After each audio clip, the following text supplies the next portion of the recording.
आज हम पढ़ेंगे 11th क्लास का ज्योग्राफी से जो 8वां चैप्टर है, वायुमंडल का संगठन तथा संरचना। तो चलिए बिना किसी देरी के शुरू करते हैं। देखिए, सबसे पहले हम पढ़ेंगे वायुमंडल का संगठन। देखिए, वायुमंडल के संगठन में आपने 9th और 10th क्लास में भी पढ़ा होगा कि वायुमंडल में जो सबसे ज़्यादा मात्रा में जो गैस पाई जाती है वो है नाइट्रोजन गैस। ये हमारे वायुमंडल में 78% है। और आपको पता होगा कि हमारे शरीर में जो मसल्स का निर्माण होता है वो प्रोटीन से होता है, और प्रोटीन जो है वो नाइट्रोजन से ही बनता है। यह आपने 9th और 10th क्लास में पढ़ा होगा। फिर वायुमंडल में जो दूसरी सबसे ज़्यादा मात्रा जो गैस है वो है ऑक्सीजन। ऑक्सीजन करीब 21% है। और ऑक्सीजन के बारे में आपको पता है कि जब तक हम ऑक्सीजन को ग्रहण नहीं करेंगे तब तक लिविंग थिंग जिंदा नहीं रह सकती है। अगर हम तीसरी सबसे ज़्यादा मात्रा में बात करें तो वो है आर्गन, और ये है 0.93%। और चौथी इंपॉर्टेंट गैस की बात करें तो वो है कार्बन डाइऑक्साइड, CO2। जो भी एनर्जी हम लेते हैं वो सब हम कार्बन के फॉर्म में लेते हैं। और आपको पता भी होगा कि जैसे ही हम ऑक्सीजन ग्रहण करते हैं तो हम कार्बन डाइऑक्साइड छोड़ते हैं, जो हमने श्वसन चैप्टर में क्लास 10th में हमने पढ़ा होगा। इसके अलावा भी हमारे वायुमंडल का अगर संगठन की बात करें, कंपोजिशन की बात करें, तो और भी गैस है, जैसे जेनॉन है, नियोन है, हाइड्रोजन है, हीलियम है, क्रिप्टॉन है और कार्बन डाइऑक्साइड जो अभी हमने पढ़ा है। तो कार्बन डाइऑक्साइड हमारे वायुमंडल में 0.04% है। इसके अलावा हमारे वायुमंडल में आपको जलवाष्प मिलेगा, हमारे वायुमंडल में आपको धूलकण मिलेंगे। ये सब हमारे वायुमंडल का संगठन है। जलवाष्प, आपको पता है कि सूर्य की जब किरणें पड़ती है तो वाष्प जल जो है वाष्पित होता है, और ये वाष्पन जो होता है जल का, जो जल वाष्प होता है वो हमारे वायुमंडल में ही रहता है। अब देख लेते हैं कि वायुमंडल की संरचना कैसी है।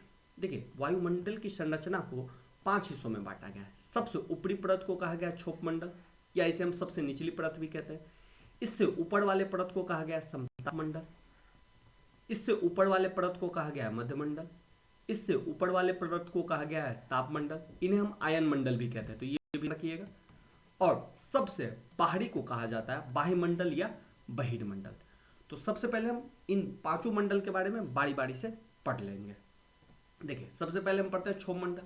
देखिए, क्षोभ मंडल के बारे में आपको 4 चीजें याद रखनी है कि ये सबसे निचली परत है और इसे संवहनीय मंडल भी कहते हैं। अब देखिए, संवहनीय मंडल क्या होता है कि हवाएं जब गर्म होती है ना तो ये ऊपर की ओर है, और ऊपर उठने वाले कोई भी चीज को संवहनीय कहेंगे, कन्वेक्शनल। तो क्षोभ मंडल जो है वो निचली परत है और संवहनीय मंडल है। अगर हम क्षोभ मंडल की बात करें तो इसकी औसत ऊंचाई जो है 8 से 13 किलोमीटर है। लेकिन विषुवत वृत्त जो है इक्वेटर के पास जो है ये सबसे ज्यादा ऊंची हो जाती है, और ये लगभग विषुवत वृत्त के पास 18 किलोमीटर भी हो जाती है। और ये ऐसा इसलिए होता है क्योंकि देखिए, विषुवत वृत्त के पास सबसे ज्यादा गर्मी पड़ती है, और जब सबसे ज्यादा गर्मी पड़ेगी तो गर्म हवाएं ज्यादा ऊपर उठेगी। तो इसीलिए औसत ऊंचाई जो है इसकी विषुवत वृत्त के पास सबसे ज्यादा हो जाती है, और सबसे कम जो है वो ध्रुव के पास रहती है। अगर हम क्षोभ मंडल की बात करें तो समस्त गैसीय द्रव्यमान जितना भी गैसेस है पूरे वायुमंडल में, उसका 75% जो है वो क्षोभ मंडल में ही उपस्थित है। और जितनी भी मौसमी परिघटनाएं आप देखते हैं, जो बिजली गरजना, बादल गरजना या बारिश होना, ये सभी क्षोभ मंडल में ही होता है। और सबसे इंपॉर्टेंट पॉइंट जो आपको याद रखना है कि ऊंचाई के साथ तापमान जो है इसका घटता है। क्षोभ मंडल में क्या होता है, ऊंचाई जैसे जैसे आप ऊपर की ओर जाइएगा, जैसे जैसे आप ऊपर की ओर जाइएगा वैसे वैसे तापमान घटेगा, जिसे कि नॉर्मल लैप्स रेट भी कहते हैं। तो इसको आप ध्यान रखिएगा, नॉर्मल लैप्स रेट। और देखिए, तापमान कम होने का जो रेट है वो है 1 किलोमीटर पे 6.5 डिग्री सेल्सियस टेम्परेचर वो आपका घटेगा, 6.5 डिग्री सेल्सियस, या 165 सेंटीमीटर पे 1 डिग्री सेल्सियस जो है वो आपका डिक्रीज होगा। और ये जो डिक्रीजिंग है इसे ही हम नॉर्मल लैप्स रेट कहते हैं। नेक्स्ट, समताप मंडल। सेकेंड परत को हम कहते हैं समताप मंडल, और इसकी जो ऊंचाई है वो धरातल से 50 किलोमीटर है। ध्यान रखिएगा कि क्षोभ मंडल की जो ऊंचाई है वो 8 से 13 किलोमीटर, ये 8 से 13 किलोमीटर है धरातल से। 8 किलोमीटर भी हो सकता है, 18 किलोमीटर भी हो सकता है, लेकिन औसत ऊंचाई हम 8 से 13 किलोमीटर मानते हैं। समताप मंडल की बात करें तो यहां से धरातल से इसकी जो ऊंचाई है वो 50 किलोमीटर है। इसके बारे में दो तीन क्षेत्र आपको, दो तीन टॉपिक याद रखने हैं, दो तीन पॉइंट। यहाँ पे तापमान में वृद्धि होती है और ये वृद्धि होने का कारण है ओजोन परत। देखिए समताप मंडल है, अगर मान लीजिए ये अर्थ है हमारा, ये क्षोभ मंडल होगा, ये समताप मंडल है। तो आपने 9th या 10th क्लास में पढ़ा होगा कि समताप मंडल में एक ओजोन परत होता है, ये O2 का परत है, O3 का परत है, जिसे हम ओजोन परत कहते हैं। अब ये ओजोन परत क्या करता है कि सूर्य से आने वाली जो हानिकारक किरणें हैं उसका अवशोषण करता है और पृथ्वी पर आने से इसे रोकता है। और इसी अवशोषण के कारण समताप मंडल में क्या होता है, टेम्परेचर में वृद्धि होती है। तो इस चीज को भी ध्यान रखिएगा। यहाँ जो एरोप्लेन है, जो वायुयान है, ये समताप मंडल में ही उड़ता है। और एक चीज जो ध्यान रखना है कि मौसमी परिघटना समताप मंडल में नहीं होती है, मौसमी परिघटना जो है वो आपको क्षोभ मंडल में ही होगी। नेक्स्ट है मध्यमंडल। मध्यमंडल की जो ऊंचाई है वो धरातल से 80 किलोमीटर है और यहाँ पे जो है तापमान में फिर से कमी होने लगती है। तो आपने देखा कि क्षोभ मंडल में तापमान में गिरावट आएगा, समताप मंडल में फिर से तापमान बढ़ेगा और फिर मध्यमंडल में तापमान फिर से घटेगा। फिर आगे आप देखिएगा कि फिर से तापमान बढ़ने लगेगा और मध्यमंडल में ही उल्का पिंड, जो अंतरिक्ष से जो आने वाले उल्का पिंड है, वो मध्यमंडल में ही आके घर्षण से वो जलने लगती है, जिसे हम टूटता हुआ तारा भी कहते हैं। तो इसको भी ध्यान रखिएगा, बर्निंग स्टार। तो उल्का पिंड जो है मध्यमंडल में ही जलने लगती है। तो ध्यान रखिएगा, ये क्वेश्चन सब पूछे जाते हैं कि उल्का पिंड वायुमंडल के किस में जलने लगती है, तो यह है मध्यमंडल। ये भी क्वेश्चन पूछा जाता है कि ओजोन परत कौन से मंडल में है। तो इस तरह के क्वेश्चंस पूछे जाते हैं। नेक्स्ट है आयन मंडल। आयन मंडल के बारे में आपको एक ही पॉइंट याद रखना है कि इसकी तो ऊंचाई जो है 60 से 40 किलोमीटर है। और इसके बारे में जो सबसे मोस्ट इंपॉर्टेंट पॉइंट याद रखना है कि आयन मंडल में आवेशित कण है और यही आवेशित कण क्या करते हैं, जो रेडियो तरंग से, जो रेडियो फ्रीक्वेंसी भेजी जाती है पृथ्वी से, वो उसे परावर्तित करके हमारे पास टेलीविजन में भेज देता है। तो ध्यान रखिएगा, रेडियो तरंग को पृथ्वी पर यह प्रसारित करता है, किसके कारण, तो आवेशित कण के कारण। तो आयन मंडल के बारे में ये ध्यान रखिएगा। फिर है लास्ट बहिर्मंडल। इसके बारे में आप एक ही चीज ध्यान रखिएगा कि ये सबसे ऊपरी परत है।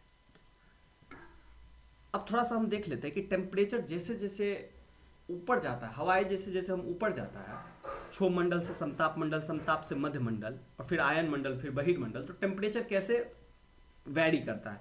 तो देखिए सबसे पहले है ट्रोपोस्फीयर, जिसे हम क्षोभ मंडल कहते हैं। ये रहा हमारा ट्रोपोस्फीयर, जिसे हम क्षोभ मंडल कहते हैं।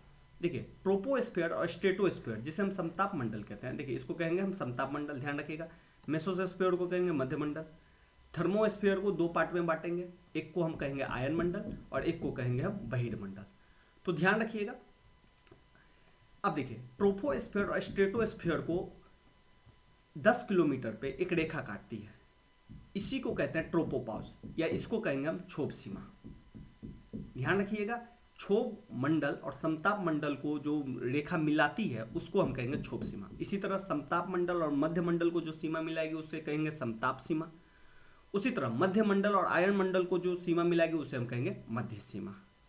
अब थोड़ा सा हम देख लेते हैं टेम्परेचर कैसे वेरिएशन करता है। देखिए ये मान लीजिए, ये जो एक्स एक्सिस है इसे आप मान लीजिए एक्स एक्सिस को टेम्परेचर, और ये जो वाई एक्सिस है इसे आप मान लीजिए ऊंचाई। कैसे कैसे ऊंचाई बढ़ेगी वैसे वैसे देखते हैं टेम्परेचर। देखिए सबसे पहले हम मान लेते हैं कि टेम्परेचर जो है वो मान लेते हैं 20 डिग्री सेल्सियस है प्लस में, या देखिए -100 डिग्री है, ये 0 डिग्री है और ये 20 डिग्री सेल्सियस है और ये 60 है।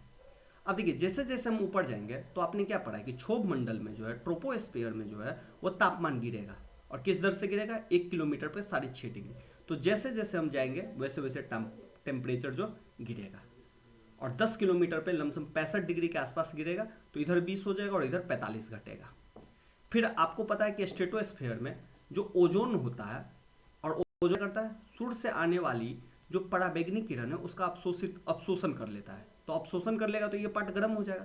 तो इस कारण आप देखिएगा कि स्ट्रेटोस्फीयर में यहाँ से फिर से टेम्परेचर बढ़ना स्टार्ट हो जाता है। देख रहे हैं, ये इधर जा रहा है तो मतलब टेम्परेचर बढ़ रहा है, इधर जा रहा है तो टेम्परेचर घट रहा है।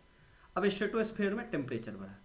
देखिए एक क्वेश्चन ऐसे भी पूछ दिया जाता है कि जब ऊंचाई बढ़ने के साथ टेम्परेचर घटता है तो ऐसा क्या कारण है कि समताप मंडल में ऊंचाई बढ़ने के साथ टेम्परेचर बढ़ जाता है। तो क्यों बढ़ेगा, तो सिंपल सा ध्यान रखिएगा कि समताप मंडल में ओजोन परत होता है और ओजोन परत का काम है सूर्य से आने वाली हानिकारक पराबैंगनी किरण का अवशोषण करना। इसलिए स्ट्रेटोस्फीयर में या समताप मंडल में टेम्परेचर जो है घटने की बजाय बढ़ जाता है।